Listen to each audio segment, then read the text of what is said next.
어린 왕자.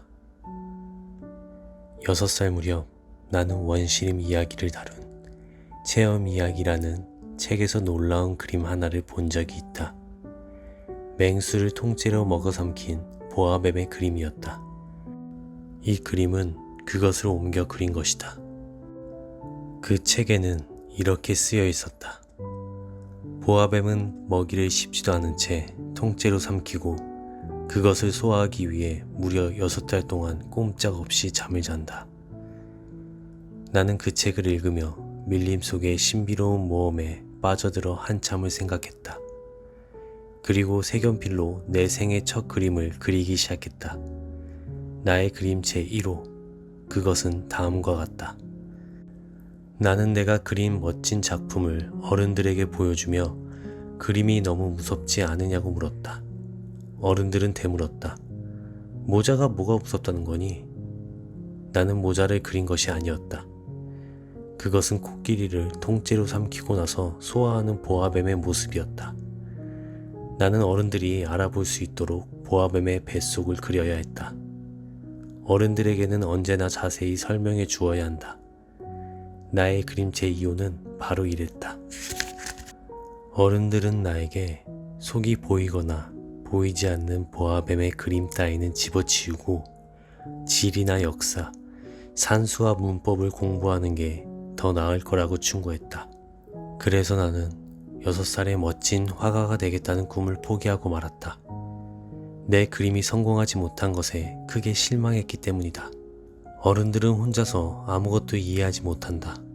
언제나 모든 것에 대해 일일이 설명해 주어야 하니 어린 나에게는 여간 벅찬 일이 아니다. 결국 나는 다른 직업을 선택해 비행기 조종사가 되었다. 그리고 세계 이곳저곳 거의 안 가본 데가 없이 날아다녔다. 어른들이 말해준 대로 지리 공부가 많은 도움이 되었다. 나는 중국과 애리조나를 쉽게 구별할 수 있었고 야간 비행 중에 방향을 잃었을 때도 지리에 대한 지식은 아주 유용했다. 나는 평생 수많은 성실한 사람을 만났다. 오랫동안 어른들 틈에서 살아왔기 때문에 아주 가까이서 그들을 볼 수 있었다. 그렇지만 그들에 대한 내 생각은 크게 변하지 않았다. 어쩌다 똑똑한 사람을 만나면 나는 늘 지니고 다니던 그림체 1호를 보여주며 시험했다. 그 사람이 뭔가를 정말로 아는 사람인지 알고 싶어서였다. 그러나 듣는 대답은 다르지 않았다. 모자군요. 나는 보아뱀이나 원시림 그리고 별들에 대해 말하지 않았다. 그 사람이 이해할 수 있는 카드게임이나 골프, 정치와 넥타이에 대해 이야기했다. 그러면 그들은 오늘 유쾌한 사람을 만났다며 매우 좋아했다. 그래서 나는 6해 전 사하라 사막에서 비행기를 고장나기 전까지 마음을 나눌 만한 친구 하나 없이 외롭게 지내야 했다. 6해 전에 내가 조종하던 비행기의 엔진에 이상이 생겨서 작동하지 않았다. 생사가 달리 위급한 문제가 발생한 것이다. 정비사나 승객도 없었기 때문에 나는 모든 것을 혼자 해결해야 했다. 마실 물도 겨우 일주일치밖에 남아있지 않았다. 그날 밤 나는 사람이 사는 곳으로부터 수천 킬로미터 떨어진 광활한 사막 한복판에서 잠을 청해야 했다. 마치 넓은 바다 한가운데 혼자 뗏목을 타고 표류하는 듯 지독한 외로움이 느껴지는 밤이었다. 그러다 동틀 무렵 아주 나지막한 목소리가 나를 깨웠으니 내가 얼마나 놀랐겠는가. 양 한 마리만 그려줘요. 뭐라고? 양 한 마리만 그려줘요. 나는 벌떡 일어나 주위를 살폈다. 한 이상하게 생긴 어린아이가 심각한 얼굴로 나를 쳐다보고 있었다. 나는 훗날 이 어린아이를 모델로 멋진 초상화를 그린다. 이 그림은 내가 아이를 그린 것 중에 제일 멋지게 표현된 것이다. 아이의 실제 모습에 비하면 많이 부족한 그림이지만 따지고 보면 내 잘못만은 아니다. 6살 때 어른들의 말을 듣고 화가가 되겠다는 꿈을 접으면서 속이 보이는 혹은 보이지 않는 보아뱀을 그리는 것 말고는 그림 그리는 연습을 전혀 하지 않았으니 말이다. 어쨌든 나는 아이의 등장에 매우 놀라서 휘둥그레진 눈으로 어디선가 나타난 아이를 물끄러미 바라보았다. 기억하는가? 내가 있는 곳은 사람이 사는 곳으로부터 수천 킬로미터 떨어진 사막이라는 사실을. 그런데 어린아이는 지쳐 보이지도 않았고 배고프거나 목이 마른 기색도 없었다. 전혀 길을 잃은 아이 같지 않았다. 나는 겨우 정신을 가다듬고 아이에게 말을 건넸다. 너 여기서 뭐 하는 거니? 그러자 아이는 여전히 심각한 표정으로 작게 말했다. 양 한 마리만 그려줘요. 부탁이에요. 매우 신비한 상황에 놓이면 누구나 순순히 그 분위기를 따르게 마련이다. 사람이 사는 곳에서 수천 킬로미터 떨어진 사막, 생사의 갈림길에 선 나는 참으로 이상한 일을 겪고 있다는 걸 느끼면서도 주머니에서 종이 한 장과 만년필을 꺼냈다. 그러다가 이제껏 지리와 역사, 산수와 문법만을 배웠다는 사실이 떠올라 약간 언짢은 표정으로 그림을 잘 그릴 줄 모른다고 말했다. 아이가 다시 졸랐다. 괜찮아요. 양 한 마리만 그려줘요. 나는 여태껏 양을 한 번도 그려본 적이 없었다. 그래서 내가 그릴 수 있는 단 2가지 그림 중에 하나를 그렸다. 속이 보이지 않는 보아뱀이었다. 아이가 그림을 보며 말했다. 아니에요. 코끼리를 삼킨 보아뱀은 싫어요. 보아뱀은 아주 위험해요. 그리고 코끼리는 너무 커서 거추장스럽다고요. 내가 사는 곳은 아주 좁아요. 그래서 나는 양이 필요해요. 양 한 마리만 그려줘요. 아이의 반응에 깜짝 놀란 나는 양을 그렸다. 아이는 그림을 자세히 들여다보고 나서 말했다. 싫어요. 이 양은 병들었잖아요. 다시 그려줘요. 나는 다시 그렸다. 그러자 아이는 싱긋 웃으며 너그러운 목소리로 말했다. 이건 양이 아니고 염소네요. 뿔이 있잖아요. 그래서 나는 또다시 양을 그렸다. 이번에도 그림이 마음에 들지 않는 듯 아이는 이렇게 말했다. 양이 너무 늙었어요.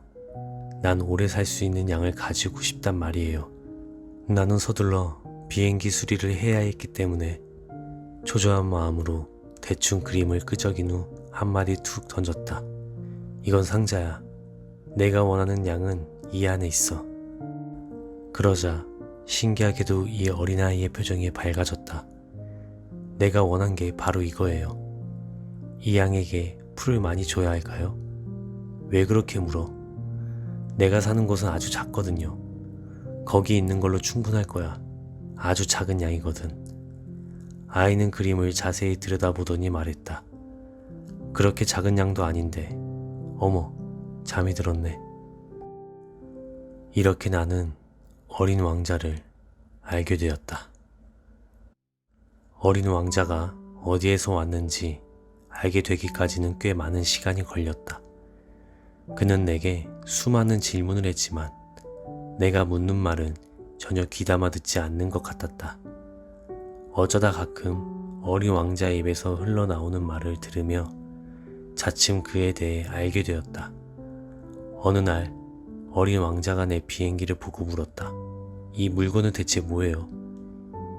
이건 물건이 아니고 하늘을 날아다니는 비행기야. 내 비행기. 나는 어린 왕자에게 내가 하늘을 날아다닌다는 것을 이야기하는 게 무척 자랑스러웠다.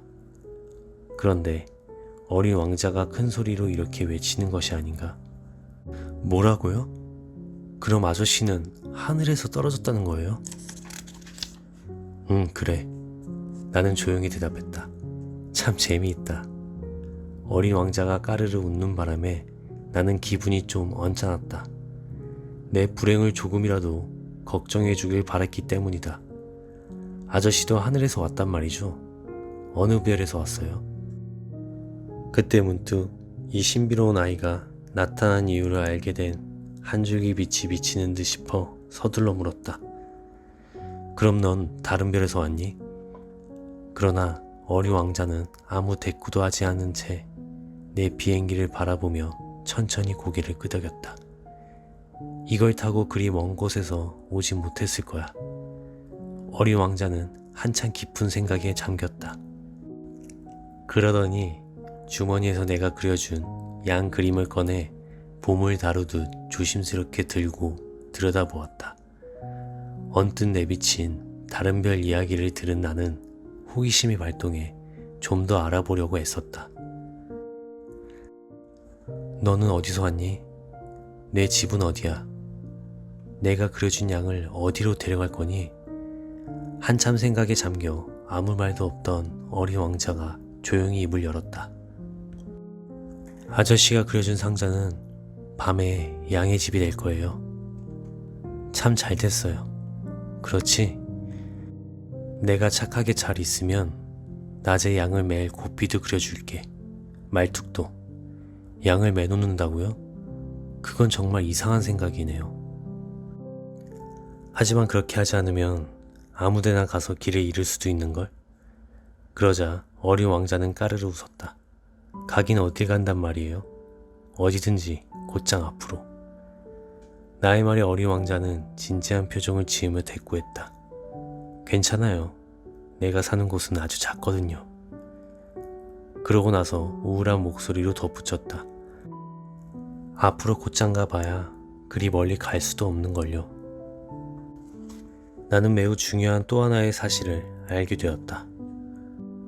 어린 왕자가 사는 별은 겨우 집 한 채만 하다는 것. 이는 그리 놀라운 일은 아니었다. 사람들이 지구, 목성, 화성, 금성이라고 부르는 큰 별들 외에도 망원경으로도 보기 어려운 작은 별이 무수히 많다는 사실을 나는 잘 알고 있었기 때문이다. 천문학자들은 그런 작은 별을 발견하면 이름 대신 소행성 3251호라는 식으로 번호를 붙인다. 나는 어린 왕자가 소행성 B612호에서 왔다고 믿는다. 근거 없는 추측이 아니다. 이 행성은 1909년에 터키의 한 천문학자가 딱 한 번 망원경으로 본 적이 있다. 그때 천문학자는 국제천문학회에서 행성의 발견을 충분히 증명해 보였다. 그러나 그의 옷차림을 보고 아무도 그의 말을 믿지 않았다. 어른들은 항상 이런 식이다. 그 후 터키의 한 독재자가 국민에게 유럽식으로 옷을 입으라고 명했고 거역하면 사형에 처하겠다고 했다. 1920년 천문학자는 유럽식으로 양복을 차려입고 행성의 발견을 다시 증명해 보였다. 그러자 이번에는 모두 그의 말을 믿었다. 내가 소행성 B612호에 대해 번호를 붙이며 이렇게 자세히 이야기하는 것은 모두 어른들 때문이다. 어른들은 숫자를 무척이나 좋아한다. 어른들에게 새로 사귄 친구에 대해 이야기하면 정작 중요한 것은 묻지 않는다. 그 친구의 목소리는 어때? 그 친구는 무슨 놀이를 좋아하니? 나비를 채집하는 걸 좋아하니? 이런 질문은 하지 않는다. 그 친구는 몇 살이니? 형제는 몇 명이야? 몸무게는 얼마나 나가니? 아버지는 수입이 얼마나 되니? 이렇게 질문하고 친구가 어떤 사람인지 알 수 있다고 생각한다. 어른들에게 다음과 같이 말하면 그 집을 상상하지 못할 것이다. 창가에는 예쁘게 핀 제라늄 화분이 놓였고 지붕 위로 비둘기가 날아드는 멋진 장밋빛 벽돌집을 봤어요. 차라리 이렇게 말하면 쉽게 떠올린다. 시세 100만 프랑짜리 집을 봤어요. 그래야 비로소 어른들은 탄성을 지른다. 정말 멋지겠구나. 이런 어른들에게 다음과 같이 어린 왕자에 대해 이야기하면 어떨까? 아주 신비로운 아이였어요. 멋있고 잘 웃었으며 양 한 마리를 가지고 싶어 했어요. 그게 어린 왕자가 이 세상에 존재했다는 증거예요. 누군가가 양을 원한다면 그건 그 사람이 살아있다는 거잖아요. 이 말을 듣고 어른들은 분명히 어깨를 으쓱하며 당신을 어린아이로 취급할 것이다. 어린 왕자는 소행성 B612호에서 왔어요. 하지만 이렇게 말하면 어른들은 바로 알아듣고 더는 귀찮게 질문하지 않을 것이다. 어른들은 늘 이런 식이다.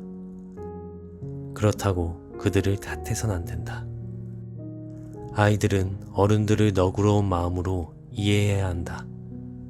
삶을 진정으로 이해하는 우리에게 숫자는 그리 중요하지 않다. 나는 이 이야기를 동화처럼 시작하고 싶었다. 옛날에 자기 몸보다 조금 클까 말까한 작은 별에 어린 왕자가 살았어요. 어린 왕자는 친구가 필요했답니다. 이런 식으로 말이다. 그래야 삶을 진정으로 이해하는 사람들에게 이야기가 훨씬 진실하게 와닿을 테니까. 하지만 내가 그렇게 시작하지 않은 이유는 사람들이 이 책을 가볍게 읽고 잊어버리지 않기를 바랐기 때문이다. 이 추억을 꺼낼 때마다 깊은 슬픔을 느낀다. 6해 전 어린 왕자는 내가 그려준 양과 함께 떠났다. 내가 여기에 어린 왕자를 되새기는 까닭은 그를 영원히 잊지 않기 위해서다. 친구를 잊는다는 것은 참으로 슬픈 일이다. 누구나 친구를 갖는 것은 아니다. 내가 만약 그를 잊는다면 나도 숫자로 이야기하기를 좋아하는 어른이 되어버릴지도 모른다. 나는 그런 어른이 되지 않기 위해 그림 물감과 연필을 샀다. 6살 때 속이 보이는 혹은 보이지 않는 보아뱀만 그려본 내가 나이가 들어 그림을 다시 시작하기란 쉬운 일은 아니다. 하지만 가능한 실물에 가까운 그의 초상화를 그리기 위해 노력할 것이다. 이런 시도가 반드시 성공하리라 생각하지 않는다. 어떤 그림은 닳고 어떤 그림은 닳지 않을 수도 있다. 어린 왕자의 키가 어느 정도였는지 정확히 기억나지 않으니 여기서는 크게 그리고 저기서는 작게 그릴 수도 있다. 어린 왕자의 옷차림을 그릴 때도 망설일 것이다. 그래서 나는 생각나는 대로 이렇게 저렇게 그릴 따름이다. 가장 중요한 부분을 잘못 그릴 수도 있지만 나를 탓하지 말았으면 한다. 내 친구 어린 왕자는 자신에 대해 한 번도 이런저런 설명을 한 적이 없다. 아마 내가 자신과 비슷하다고 생각했던 것 같다. 하지만 불행히도 나는 상자 안의 양을 볼 줄 모른다. 나 역시 이제 나이가 들어 어른들과 비슷해지는 모양이다. 나는 어린 왕자가 무심코 하는 말을 듣고 그의 별과 별 떠난 이유 그리고 여행에 대해 알게 되었다. 그와 함께 지낸 지 사흘째 되는 날 바오밥 나무의 이야기를 들었다. 이번에도 양 덕분이었다. 갑자기 어린 왕자가 아주 걱정스러운 목소리로 내게 물었다. 이 양이 작은 나무를 먹는다는 게 사실이에요? 응, 그래, 사실이야. 와, 정말 잘 됐다. 나는 양이 작은 나무를 먹는다는 게 왜 그렇게 중요한지 이해할 수 없었다. 어린 왕자가 말을 이었다. 그럼 바오밥 나무도 먹겠지요? 나는 바오밥 나무는 성당만큼 큰 나무라 코끼리 떼를 데려간다고 해도 먹어치우지는 못할 것이라고 했다. 코끼리 떼라는 말에 어린 왕자가 웃으며 말했다. 코끼리들을 폭에 놓아야겠네. 어린 왕자는 재치있게 말하고 다시 진지해졌다. 바오밥 나무도 다 자라기 전에는 아주 작았을 거예요. 당연하지. 그런데 양이 왜 바오밥 나무를 먹어야 하니? 어린 왕자는 더는 대답 없이 한숨을 내뱉었다. 그래서 나는 혼자 수수께끼를 풀기 위해 애썼다. 다른 별처럼 어린 왕자가 사는 별에도 좋은 풀과 나쁜 풀이 있다. 따라서 좋은 씨앗과 나쁜 씨앗이 있기 마련이다. 그러나 씨앗은 눈에 보이지 않는다. 씨앗은 땅속 깊은 곳에서 잠자고 있다가 깨고 싶으면 어느 날 갑자기 기지개를 켠 후 태양을 향해 작고 여린 새싹을 쏙 내민다. 그것이 홍당무나 장미의 새싹이면 그대로 두어도 좋다. 하지만 나쁜 풀의 새싹이라면 보이는 대로 뽑아야 한다. 어린 왕자가 사는 별에는 무서운 씨앗이 있었다. 바로 바오밥 나무의 그것. 그 별에는 바오밥 나무의 씨앗이 가득했다. 이 씨앗은 조금만 늦게 뽑아도 손을 쓸 수 없게 됐다. 금세 자란 별 전체를 뒤덮고 뿌리가 별 속으로 파고들어 구멍을 낸다. 그래서 아주 작은 별에 바오밥 나무가 많으면 별은 산산조각 나고 만다. 훗날 어린 왕자는 이렇게 말했다. 그건 습관의 문제예요. 아침에 일어나 세수하고 나면 별도 정성껏 돌봐주어야 해요. 바오밥 나무가 아주 어릴 때는 장미와 비슷하니까 신경 써서 구별해야 하죠. 바오밥 나무인지 잘 보고 가려 뽑아야 해요. 이건 좀 귀찮은 일이지만 한편 무척 쉬워요. 그리고 이것을 지구별에 사는 아이들이 기억하도록 예쁘게 그려놓으라고 충고했다. 언젠가 아이들이 여행할 때 이 그림이 많은 도움이 될 거예요. 할 일을 뒤로 미루는 것이 괜찮을 때도 있지만 바오밥 나무도 그런 습관으로 관리했다가 후에 엄청난 재앙이 뒤따르거든요. 어느 별에 사는 한 게으름뱅이가 작은 바오밥 나무 새 그루를 그냥 내버려 두었다가 그만. 나는 그의 말을 토대로 게으름뱅이의 별을 그렸다. 누군가에게 성인 군자처럼 충고하는 것을 싫어하는 나지만 바오밥 나무에 대한 위협은 많이 알려지지 않았고, 만일 소행성에서 길을 잃는다면 매우 위험하므로 항상 겸손해야 한다는 원칙을 깨고 이렇게 외친다. 아이들아, 바오밥 나무를 조심해. 매우 정성을 들여 바오밥 나무를 그린 이유는 오래전 나같이 아무것도 모른 채 위험에 빠져있는 친구에게 알려주기 위해서다. 내가 전한 이 교훈은 수고해서 그린 그림만큼 가치 있다. 이 책에 왜 바오밥 나무만큼 멋진 그림이 없을까 생각할 수도 있다. 답은 아주 간단하다. 다른 그림들도 멋지게 그리려고 노력했지만 잘 되지 않았다. 그런데 바오밥 나무를 그릴 때는 위험을 알리고자 하는 다급한 마음에 힘이 났다. 아, 어린 왕자야, 너의 소박하고 쓸쓸한 삶을 조금 알게 되었어. 내 마음을 평온하게 달래주는 것은 해질 무렵의 아름다운 풍경밖에 없었다는 걸 말이야. 나흘째 되는 날 아침, 내가 한 말을 듣고 나는 그 사실을 알게 됐어. 난 해질 무렵이 좋아요. 우리 해 지는 걸 보러 가요. 아직 좀 더 기다려야지. 기다리다니 뭘요? 해가 지길 기다려야지. 처음에 어린 왕자는 놀란 표정을 짓더니 이내 자신이 한 말이 우스웠는지 이렇게 말했어. 지금도 나는 내 별에 있는 기분이에요. 맞아. 미국이 정오일 때 프랑스는 해가 져. 프랑스로 금세 날아갈 수 있다면 해가 지는 광경을 볼 수 있을 거야. 하지만 프랑스는 너무 멀어. 그러나 너의 작은 별에서는 의자를 조금 끌어당겨 앉으면 돼.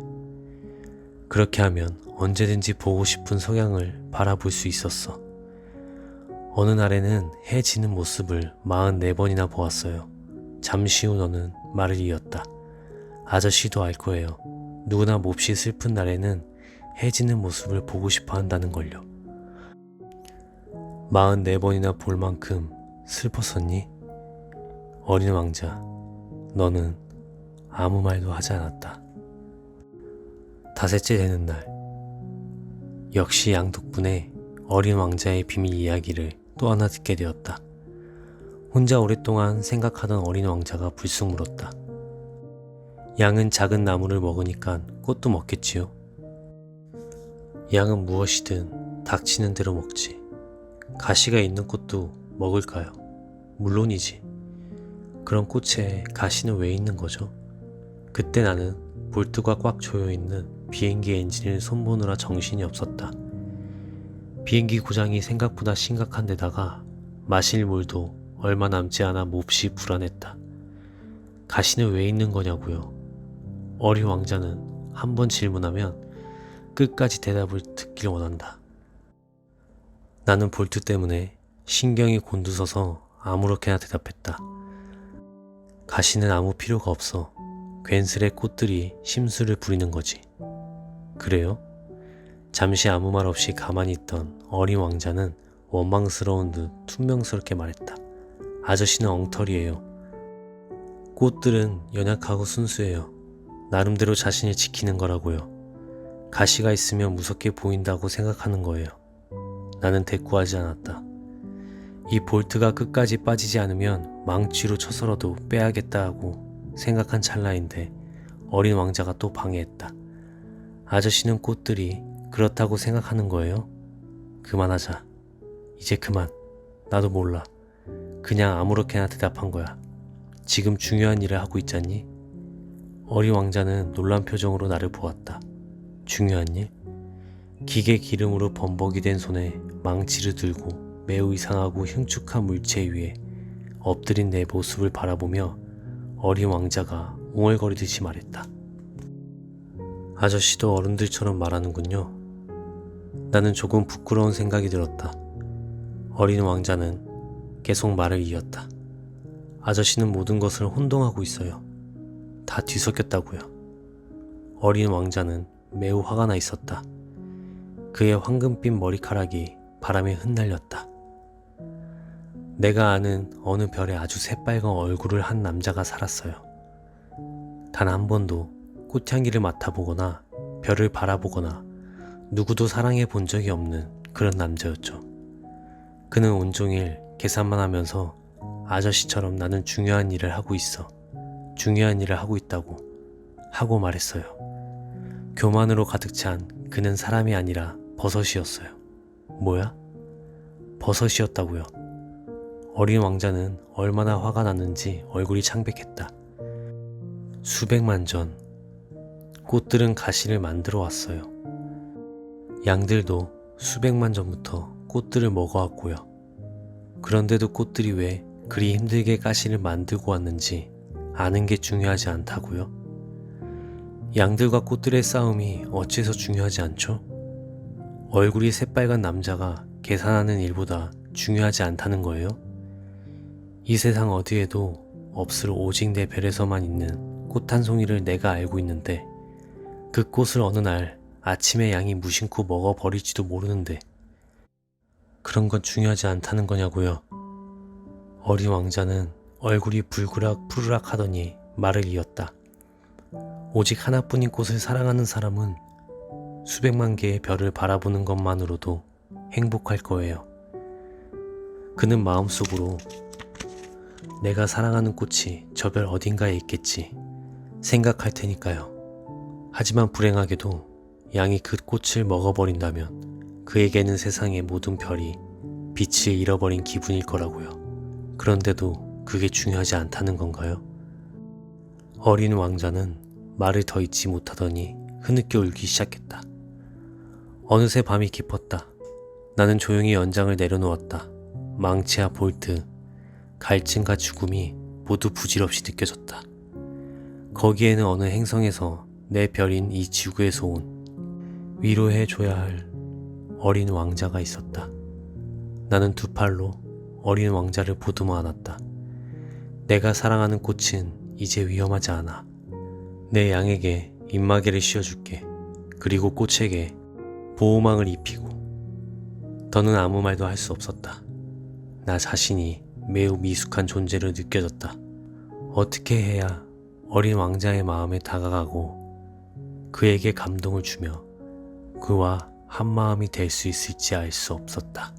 눈물의 나라는 참으로 신비로웠다. 나는 얼마 지나지 않아 꽃에 대해 더 많은 것을 알게 되었다. 오래전부터 어린 왕자의 별에는 꽃잎이 한 겹인 아주 소박한 꽃들이 있었다. 꽃들은 자리를 많이 차지하지 않았고 누구도 방해하지 않았다. 아침이면 풀 속의 모습을 드러냈다가 저녁이면 조용히 사라졌다. 그러던 어느 날 어디선가 알 수 없는 씨앗 하나가 날아와 싹을 틔웠다. 어린 왕자는 다른 잎과 달라 보이는 그 싹을 유심히 지켜보았다. 새로운 바오밥 나무의 일종일지 몰라서였다. 그런데 싹은 곧 작은 나무가 되더니 성장을 멈췄고 꽃봉오리를 맺기 시작했다. 커다란 꽃망울을 지켜보던 어린 왕자는 뭔가 기적이 일어날 것이라고 기대했다. 그러나 꽃은 오랫동안 초록색 꽃방에 숨어 아름다워질 준비만 했다. 꽃은 정성스럽게 빛깔을 고르고 꽃잎을 하나둘 다듬어 천천히 옷을 입었다. 그 꽃은 개 양비기처럼 구겨진 모습으로 피어나고 싶지 않은 모양이었다. 가장 아름다운 모습으로 표현하고 싶은 듯 했다. 신비로운 몸단장을 며칠 동안 계속하던 꽃은 어느 날 아침 해가 뜰 무렵 모습을 드러냈다. 아, 정말 우아한 꽃이었다. 꽃이 하품하며 말했다. 아, 이제야 잠이 깼네. 죄송해요. 내 머리가 온통 헝클어졌네요. 꽃을 보고 감탄한 어린 왕자가 말했다. 정말 아름다워요. 꽃이 달콤한 목소리로 대답했다. 그렇지요. 나는 해와 함께 태어났어요. 어린 왕자는 꽃이 겸손하지 않다는 것을 알 수 있었다. 그러나 이토록 마음을 설레게 하는 꽃이 또 있을까? 이제 아침 식사 시간인 것 같은데 제 식사 좀 챙겨주시겠어요? 꽃이 말했을 때 어린 왕자는 당황했지만 재빨리 신선한 물을 물뿌리개에 담아 뿌려주었다. 이렇게 꽃은 심술궂은 허영심과 까다로운 성품으로 어린 왕자를 괴롭혔다. 어느 날은 자신이 가진 4개의 가시를 보이며 어린 왕자에게 말했다. 호랑이들이 발톱을 세우고 달려들지도 모르잖아요. 어린 왕자는 말했다. 우리 별에는 호랑이가 없어요. 그리고 호랑이는 풀을 먹지 않아요. 난 풀이 아니에요. 아, 미안해요. 난 호랑이는 하나도 무섭지 않아요. 하지만 바람은 무서워요. 바람막이를 가져다 주시겠어요? 어린 왕자는 생각했다. 바람이 무섭다니. 식물인데 참 불행한 일이군. 이 꽃은 너무 까다로운 것 같아. 저녁에는 제게 유리 덮개를 씌워주세요. 당신이 사는 이 별은 너무 추워요. 환경도 그리 좋지 않고요. 내가 전에 살던 곳은 꽃은 더 말을 잇지 못했다. 꽃은 제일 처음에 씨앗으로 이곳에 왔기 때문에 다른 세상에 대해 알 리가 없었다. 거짓말을 하려다가 들통나 부끄러워진 꽃은 어린 왕자를 탓하며 2-3번 헛기침을 했다. 바람막이를 해달라고 했잖아요. 찾아보려 했는데 당신이 계속 말을 하고 있어서. 그러자 꽃은 일부러 더 심하게 기침을 했다. 어린 왕자는 착한 마음으로 꽃을 사랑했지만 조금씩 의심하기 시작했다. 꽃이 무심코 하는 말을 어린 왕자는 심각하게 받아들여 마음의 상처를 받았다. 어느 날 어린 왕자는 내게 이렇게 고백했다. 그 꽃이 하는 말을 귀담아 듣지 말았어야 했어요. 꽃이 뭐라고 하든지 신경 쓰지 말고 그냥 바라보고 향기만 맡으면 되는 거였어요. 그 꽃은 내 별을 향긋한 향기로 가득 채웠지만 나는 그 향기를 즐기지 못했어요. 가시 이야기는 듣기 싫었지만 측은한 마음으로 들어야 했어요. 어린 왕자는 이어서 말했다. 그때는 아무것도 이해하지 못했어요. 꽃의 말이 아닌 행동을 보고 판단했어야 했는데 그 꽃은 나에게 향기를 주고 마음을 환하게 해주었어요. 떠나지 말았어야 했는데 단순한 거짓말 뒤에 숨긴 연약한 마음을 알았어야 했어요. 꽃이 얼마나 모순된 존재인지. 그때 난 너무 어려서 꽃을 진정으로 사랑하지 못했어요.